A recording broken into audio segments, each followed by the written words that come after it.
I feel like diet culture sets you up to never be good enough. Did you burn 500 calories on the treadmill today? No? Me either. I mean, anybody can sit with us. We're just really not about diet culture. But literally, happiness doesn't come from a low-calorie, high-intensity life. I actually do like carrots. I do too. They're my favorite. Welcome to the Fit Fueled Free podcast. So basically, diets suck. Hey guys, welcome to episode 48. I'm Danielle. And I'm Jenna. And today, Danielle and I are going to talk about this documentary called That Sugar Film. And we want to break it down a little bit and talk about the role of fear-mongering, especially in documentaries that have to do and deal with nutrition, and just why a lot of them end up being more harmful than they are beneficial and informative.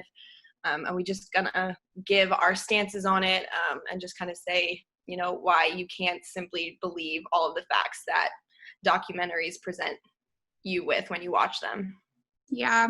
So basically, it follows a very similar premise to Super Size Me. Mm-hmm. If you're not familiar with that documentary, it was done, like over 10 years ago now. But basically, a guy ate McDonald's every day for, I think it was 30 to 40 days. And then it was like, oh, this is what it does to my body. So that obviously is one-sided. I mean, I fell for it when I watched it the first time because that's what got me interested in nutrition, which I really don't love that story anymore, but here we are. But if you're only doing that one thing, of course, you're going to get a result from something. So It doesn't really actually, that's something that's frustrating even in all of nutrition or even fitness research, like any health research, because if you don't allow for different factors of life and even genetics and like the overall picture, and you're just hyper focusing on one thing, you're not necessarily going to get useful information. And I think that we base a lot of the things we do off of that. And it's like, we know not one thing does the same thing to every person anyway. So it's just done the same way that he basically decided to eat 40 teaspoons of sugar. Teaspoons. Like, that is an extraordinary amount of sugar. Yeah. To like put that into perspective. So every teaspoon is 4 grams of sugar. So just like to put that into perspective when you're looking at a food label. So he does this after living a lifestyle with his wife where he hadn't eaten very much processed food, quote unquote, or added sugars. And so he wanted to see what would happen because they're at the time of his documentary being filmed, they're expecting a baby, and he just, I guess, wanted to like know what the differences were in his health in trying to figure out how to raise their child and kind of just doing his own experiment, which, you know, is respectable. The concern then becomes taking that very narrow-sighted information and making it present the way that it does. So I have a couple things that were especially disturbing from watching it that I think we very easily get caught up in. One is that he was very derogatory in talking about his stomach. Yep.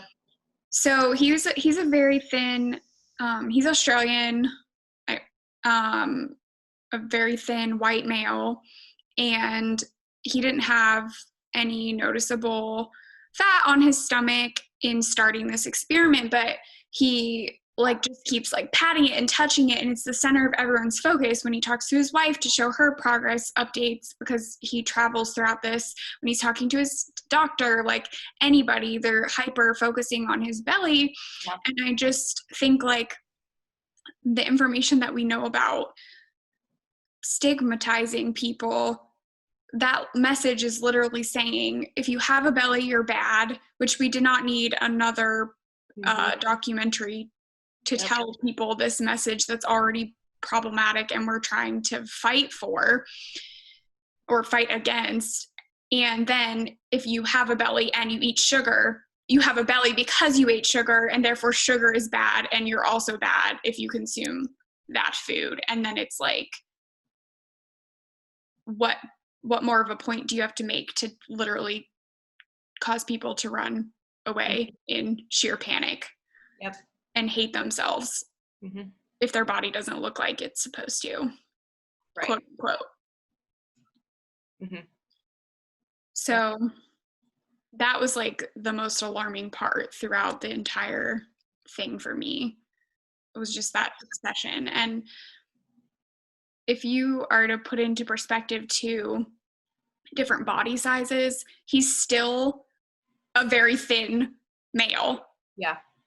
Even when he gains this weight from eating 40 teaspoons of sugar a day. Yeah. So that adds another layer, I think, of like the privileges and just the narrow-sighted focus, which I want to dig into, but I want to give you a chance to talk about that particular thing. Yeah, well, I mean, I just thought the whole messaging around the entire documentary and the way that he even spoke about himself, like, is super harmful, because I just sat there watching the whole thing thinking, like, okay, so if someone's sitting here watching this who either is struggling with an eating disorder or struggling with disordered eating in general, or is recovering from an eating disorder, like, this literally like perpetuates the fear around food and the fear of like weight gain. And so everyone's, I'm sure, journey with food looks different, but like sugar is one of those like huge food fears. And so this just totally demonizes sugar and almost like idolized it in the sense of saying, of putting so much emphasis on it and so much emphasis on like how bad it is for you. And like, yeah, it literally, I don't know. I just think that, yeah, exactly what you said, like the sugar in part is the cause of like his like fat around his belly. And then it's like, okay, so if you have fat around your belly, you're bad. Sugar causes, you know, it's just like this perpetuating cycle. And it's like, okay, well, of course we have so many eating disorder issues because we're getting fed these messages, and it's like, it emphasizes extremes almost. Like, yes, obviously eating that much sugar, like no one would ever recommend doing that. But like, you also don't have to eat 0 grams of sugar too. Like, it just takes away almost like your ability to have self-control. And it's like, you can find a middle ground and you can have balance and there can be moderation. Like, why does it have to be, okay, we're either going to like do 40 teaspoons of sugar or none at all?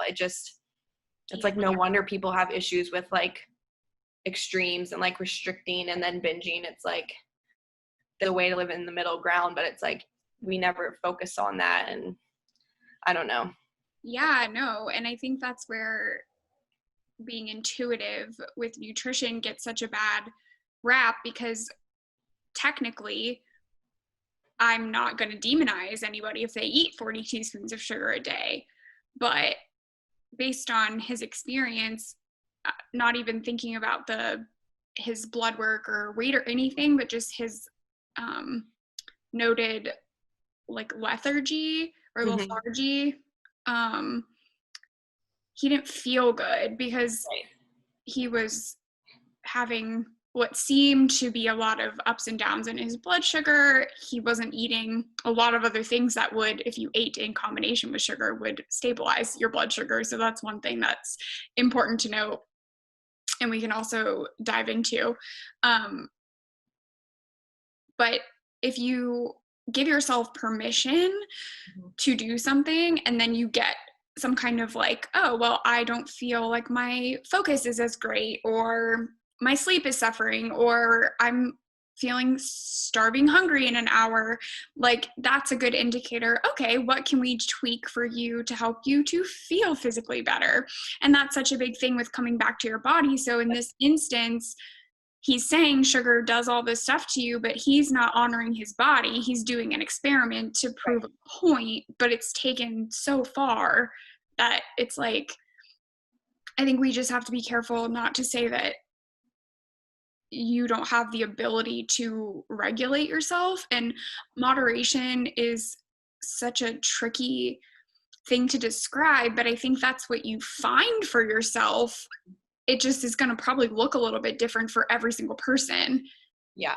Whatever that means. But if you may go to an extreme some days in the sense of, and I hate even saying that, but you may eat way more sugar one day than you do in another, or for 2 weeks straight. But if you give yourself the ability to go back to other things as well and to not cut anything out, it does create some sense of moderation for yourself, like whatever that looks like for you, and can be extremely health promoting because you're not going hungry, you're not restricting, it doesn't create the urge to binge on things, and you don't feel guilt. So it removes a ton of barriers when you don't put that restriction on there. So that's another thing that this emphasizes, and any documentary is going to emphasize.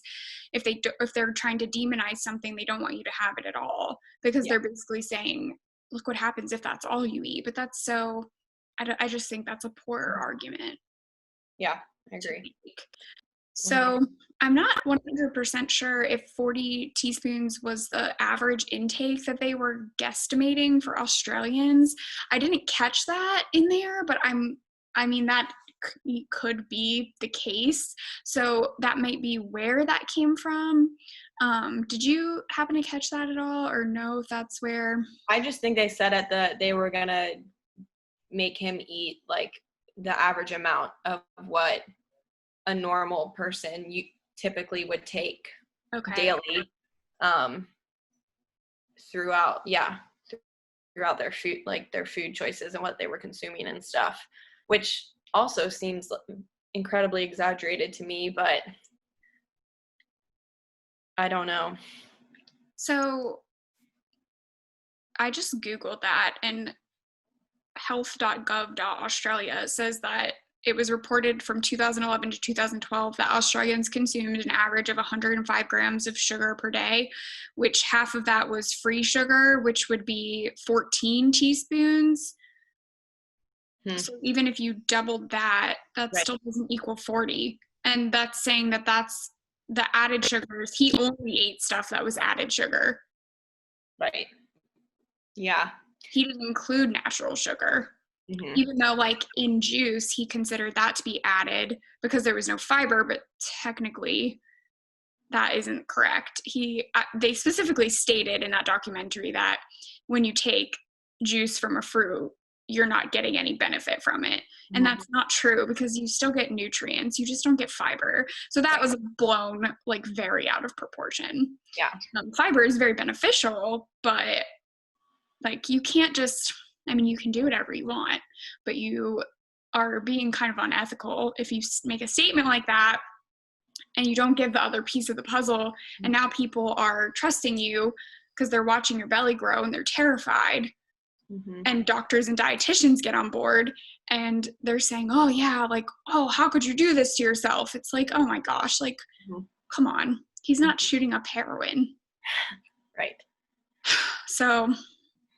yeah, I think it's just important to remember with any type of documentary, typically they're very one-sided. There's a lot of bias. Like, they're rarely, I mean, there's some, but especially when it comes to like the food ones specifically, rarely ever is it taken from like a neutral stance and approach. Like, it's always meant to like get you to side with the voice of whoever's telling or talking about the documentary.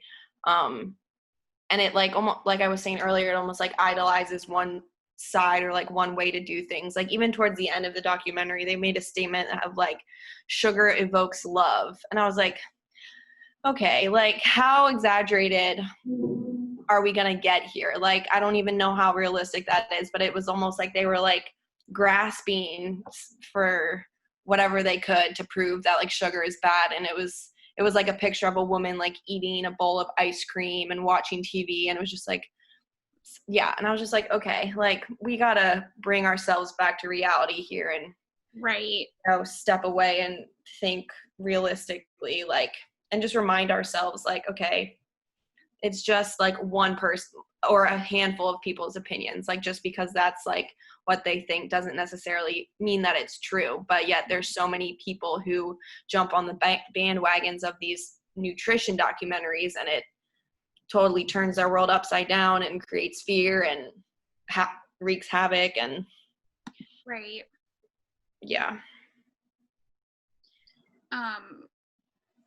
When they went to Kentucky and were showing the like teeth Mm-hmm. of people who were drinking Mountain Dew from a young age, Yeah.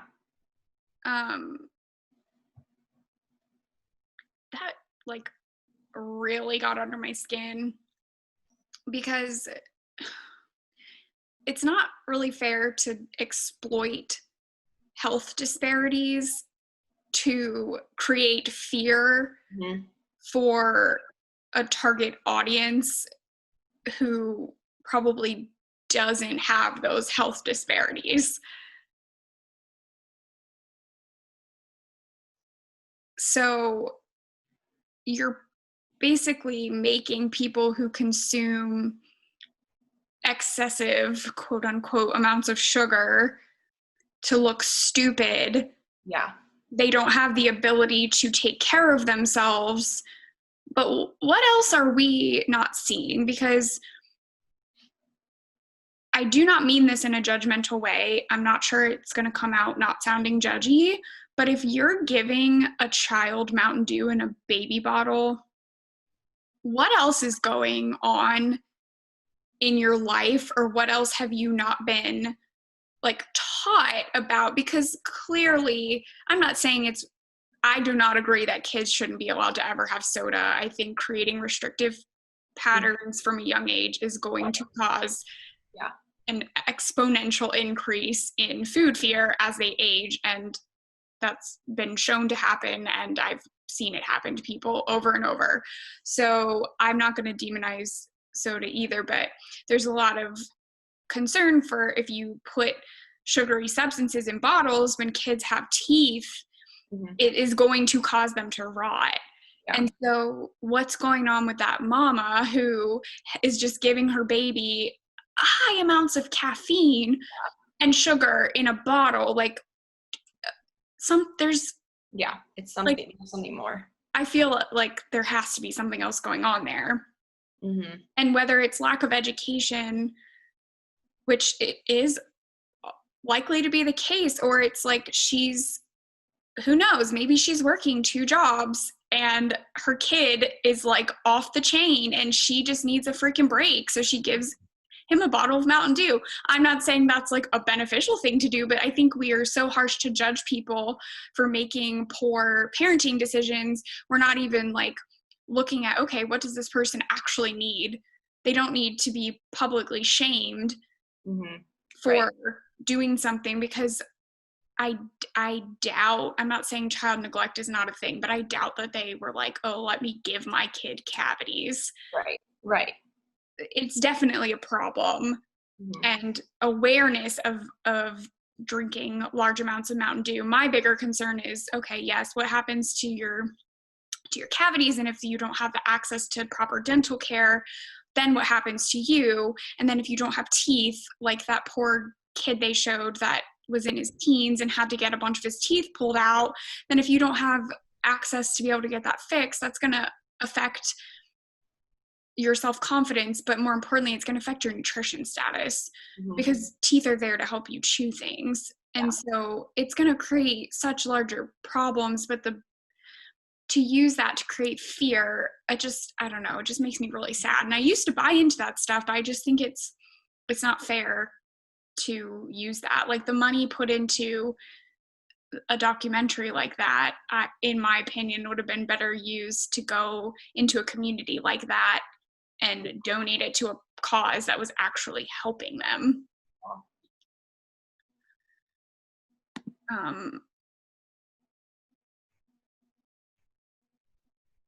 And I think they talked about that, like a nonprofit that existed that was helping teach like the indigenous people of Australia, but it was being funded by the soda industry. Did you catch that?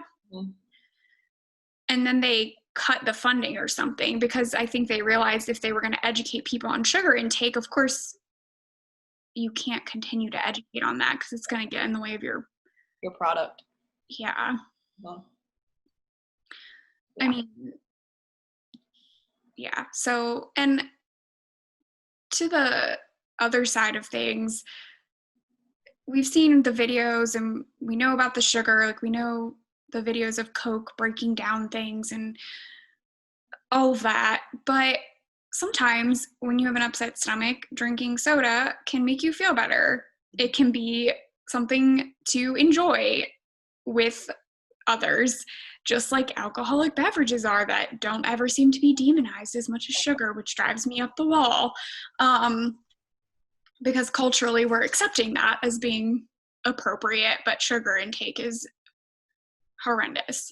So like there are positive things to being able to enjoy. Like soda does have a very palatable taste and texture, and like it's yummy. I don't like carbonation, so I actually have never liked drinking soda because I have to swish it around in my mouth before I swallow it, but the taste of it is good. I actually like flat soda, which is probably sounds disgusting, but like it tastes good and that's okay.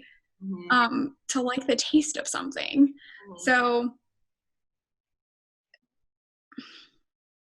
yeah, I don't know. It just, I really did not appreciate the sense of humor being brought into something that is very, very serious for many people. Like you said, especially if you have an eating disorder, or any concerns, because who are people watching documentaries about nutrition? People who already are uptight about their nutrition. Yep. Not people who don't have a single clue about it. So right there, that's where my concern is for who's your target audience, because I'm not sure that's the most like appropriate thing to utilize. So like I get his point, and I'm sure that guy had good intentions in what he was doing, but I was a little bit shocked at the healthcare professionals that jumped on board so quickly and were like so happy to say such harmful, stigmatizing, and negative things about people and their bodies. Like, that's not helpful. And that really highlights problems that we talk about a lot with the healthcare system. Mm-hmm. Right.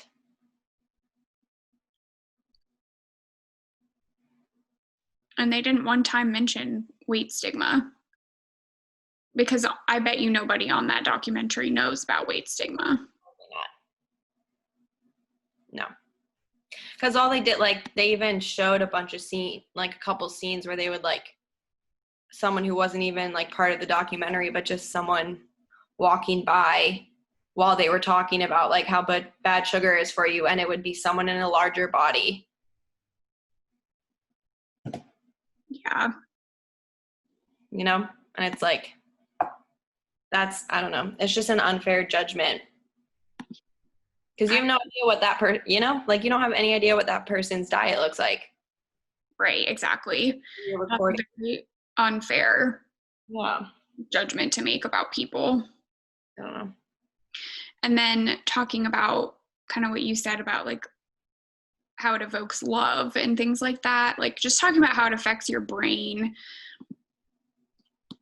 It's just because something feels good to do does not mean you're going to become addicted to it. And we do know that thinking something is off limits also drives your desire to want to do it. So you can't completely separate those things either. And if you were truly addicted to sugar, you wouldn't be able to ever have it again without, like, I've heard it said one time, and I'm not sure if I've said this on our podcast, but someone pointed out once, I can't remember who, that if you had a sugar addiction, if there was a bowl of sugar out anywhere, you would eat it. out of the jar if you were addicted to sugar. And I mean, if you do that, I'm not judging you, but I've never had anyone tell me that they ate sugar out of the bowl. Maybe like as a child, they like tried it, but like if you're addicted to something, you don't discriminate. Mm-hmm. Like I've heard it that if you are giving up alcohol, sometimes you have to remove mouthwash from your household because literally anything that contains alcohol can cause a trigger for you. So the science we have around sugar addiction is a little bit skewed. Yeah. And just because some rats went back for more sugar, we're not rats. So like, please don't compare me to a creature that we trap and kill like in our houses, because we're not that. Yeah. And they also failed to mention the effects of caffeine. Yeah. Like, okay, a majority of these sodas like have caffeine in them too. And like you can get like addicted to that as well. But yeah, we're not talking at all about the fact that like, oh, maybe it's not all sugar's fault. Like there's other factors that come into play. Yeah. That's a very good point. Mm-hmm. So. And sometimes like going back to that situation with the baby bottle, if that's what you're being given in your household and you just grow up with it, it doesn't mean you're addicted to it. It just means that that's what you've been around and that's what you've been used to. Mm-hmm. And so typically we tend to continue behaviors, so I understand the need to want to intervene with that, but it's just so like, it's so harsh. Yeah.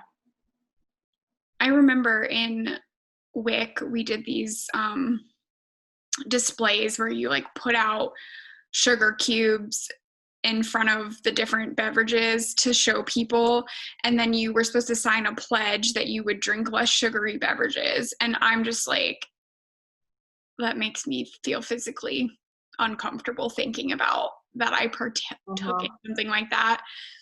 Not that the Haze approach would have ever been accepted in a government funded program, but it's just not fair. Yeah. It leaves so much out. Yeah.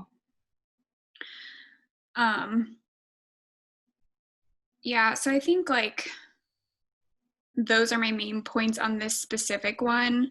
And my goal isn't to be like, oh, sugar is a health promoting food that you should focus on incorporating in your day. But again, to not demonize it, because like I'm not going back on what I say about how food is neutral. Right. Some things offer different nutrients, but it is not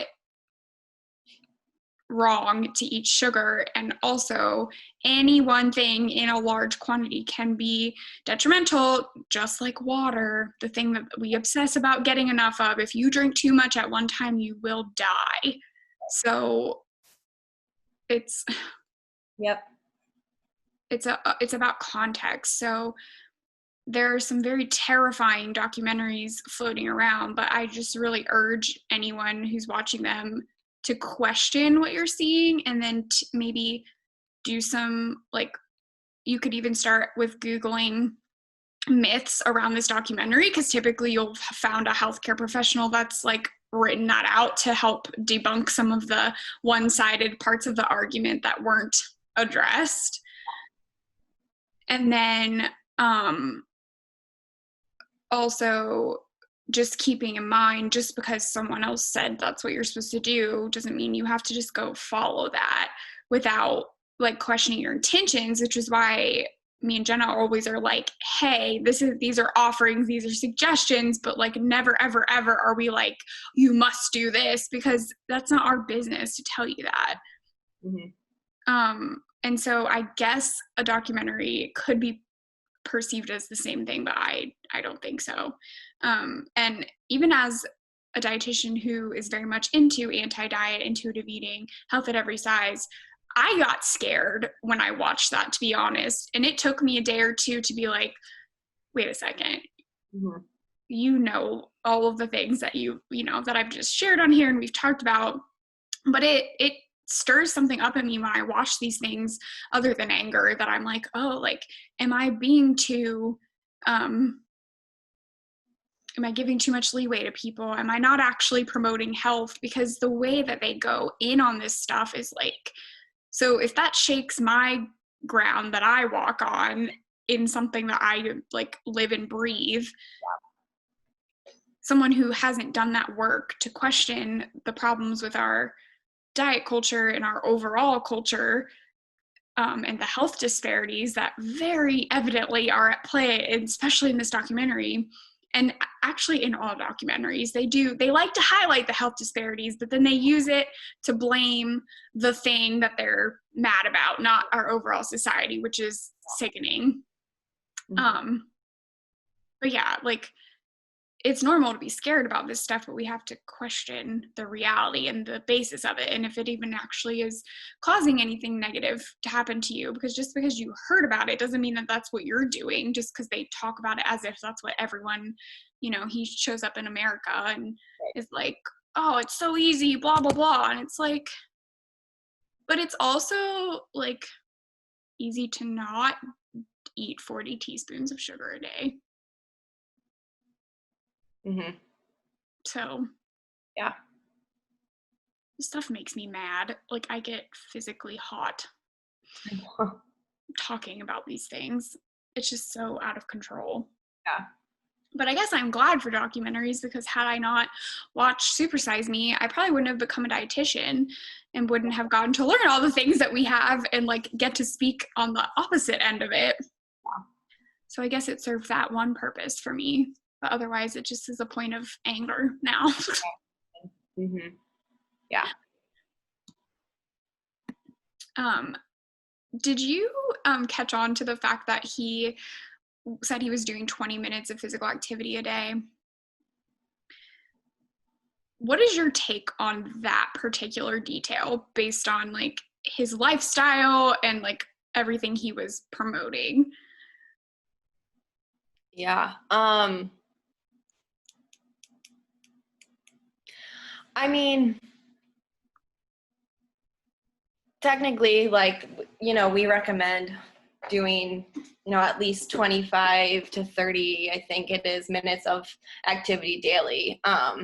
So, I mean, I think it was good in the sense that he wasn't, I appreciated that he wasn't taking it to extremes in the sense of being like, okay, well, since I'm now eating 40 teaspoons of sugar in every single day, I'm going to work out an exponential amount, I did appreciate that, because I was like, this was already seemed so harmful with the messaging. I was like, if he were to have taken it a step further and have been like, okay, I'm going to over exercise or like double up my workouts, I think that could have even twisted the message even further to prove the point that people try to prove and say that like you have to work off what you eat.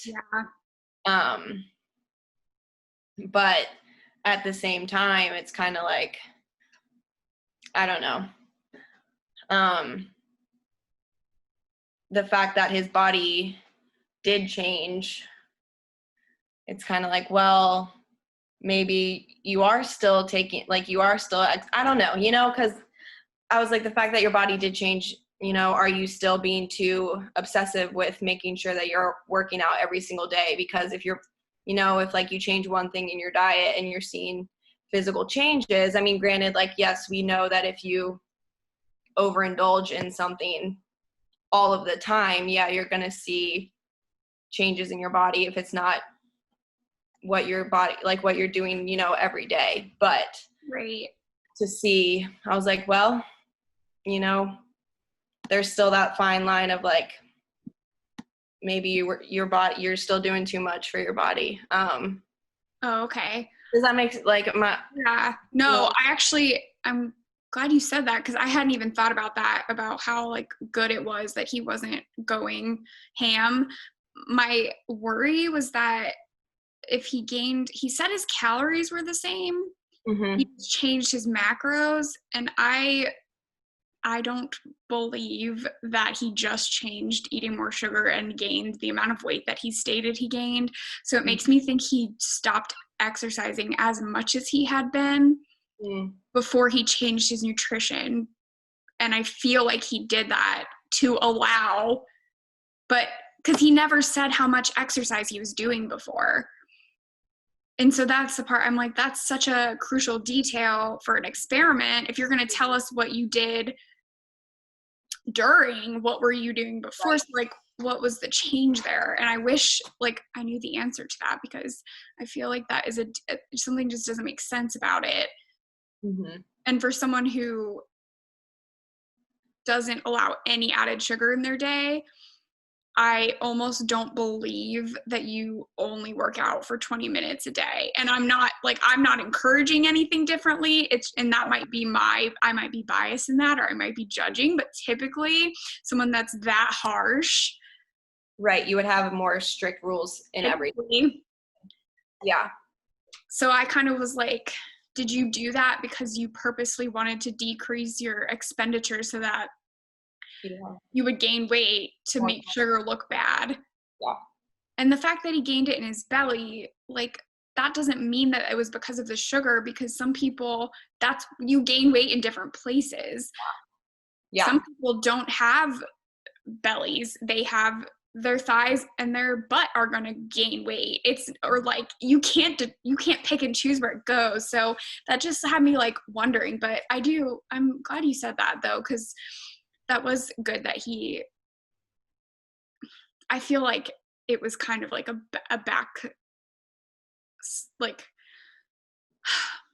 a derogatory thing with him saying he only did 20 minutes a day, but that actually is like great. It's just, I feel like he was using it in a negative way.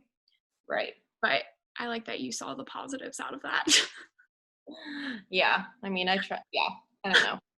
But also like it could go the other way. Like it could have just proven that he is actually super roped up in diet culture, because the fact that he only changed one thing in his diet. We always preach that, like, okay, if you're being in tune with your body and you're not over exercising and under eating, like, yes, we know we have a set point range, and that can be like, that can technically be a 20-pound range, which people don't realize, but like that's still, there's nothing wrong with that. And so, I mean, we always say that like you shouldn't see huge changes in your body if you're doing everything in moderation, and then you like stop, say, working out, like, unless you're heavily over exercising and then you stop, then you might see a huge change.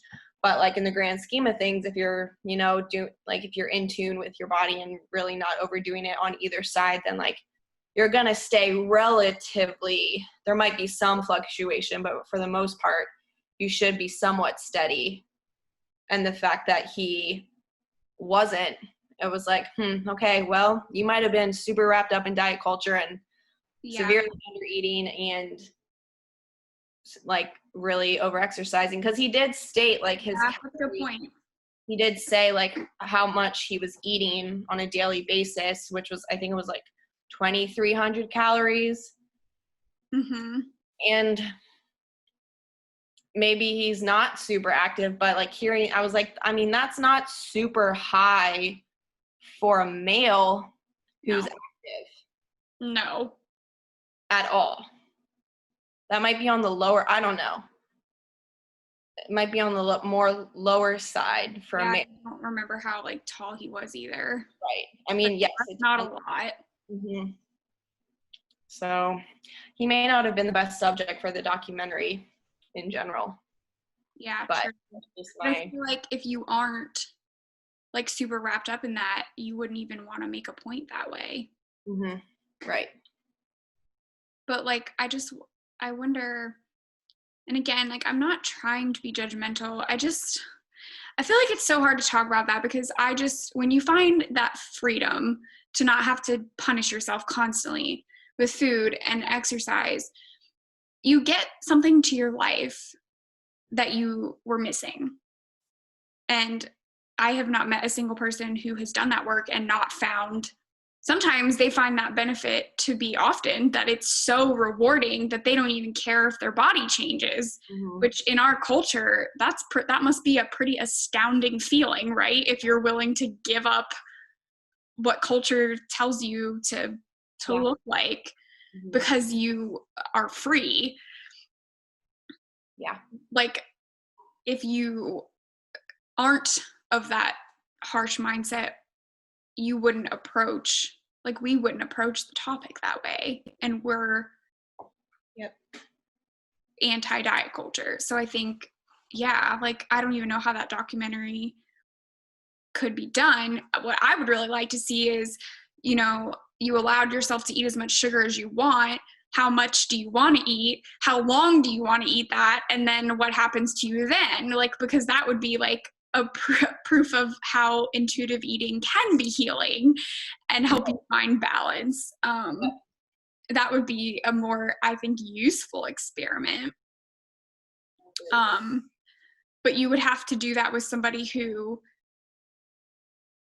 was still in that healing process, because if you're not saying it's never continual work, but if you're on the other side and you were given free reign, like, you've already done that. So there's nothing to like, I don't think I would be a good candidate for that experiment because I already do eat as much sugar as I want. Yeah, exactly.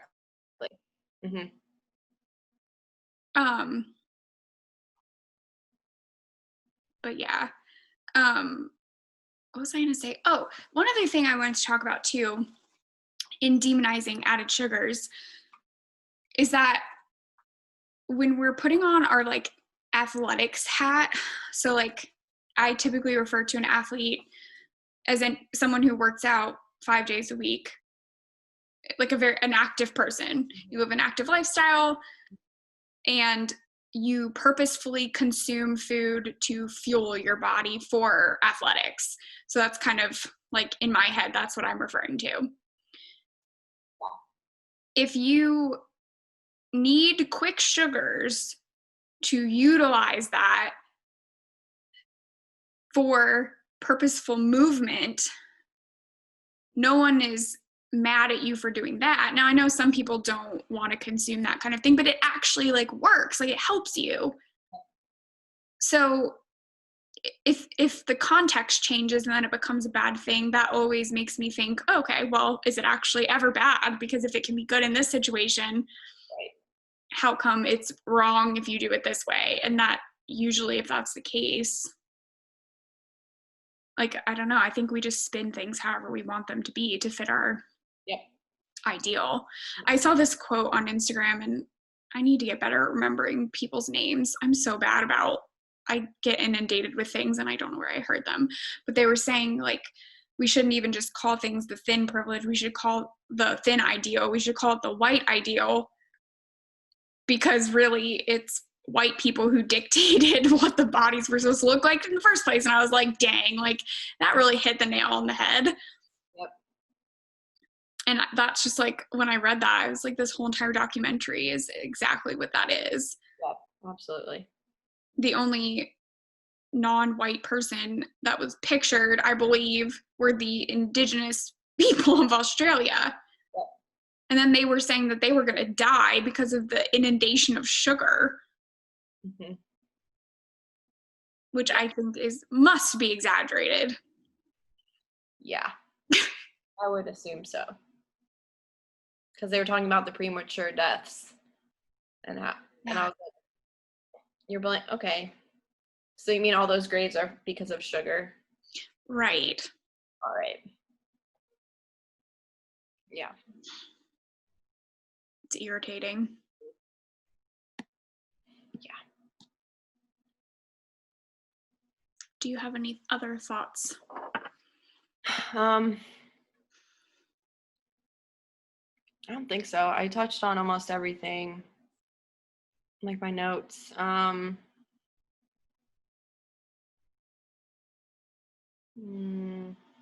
I don't think so. Do you? No, I just want to make a documentary now to prove the opposite point. Yeah, that would. Mm-hmm. If there are any willing candidates out there, please hit us up. Yeah, seriously. But then I'm like, we said that it's all one-sided, but I want to make a documentary that explains. I very much am into both sides of an argument. Like, you have to, if you want to make an argument, you have to talk about why you should consider one side versus the other. You can't just give one side and just leave it. And that's why I don't understand why. Like, we fall for that so easily. Yeah. Like, you got to question things. Yeah. So, moral of the story, please do not take nutrition or fitness advice or health advice from a documentary and call it a day and radically change your life around, because chances are you are going from one extreme to another, and you may find benefit there, but you also may find a lot of stress and guilt and disordered behavior coming out of that for absolutely no reason. Yep. And that's no bueno.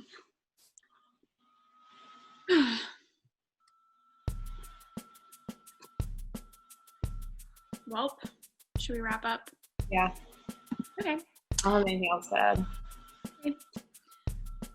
Thank you guys so much for listening today. As always, we would love for you to give us a rating and review on iTunes to help us reach more listeners.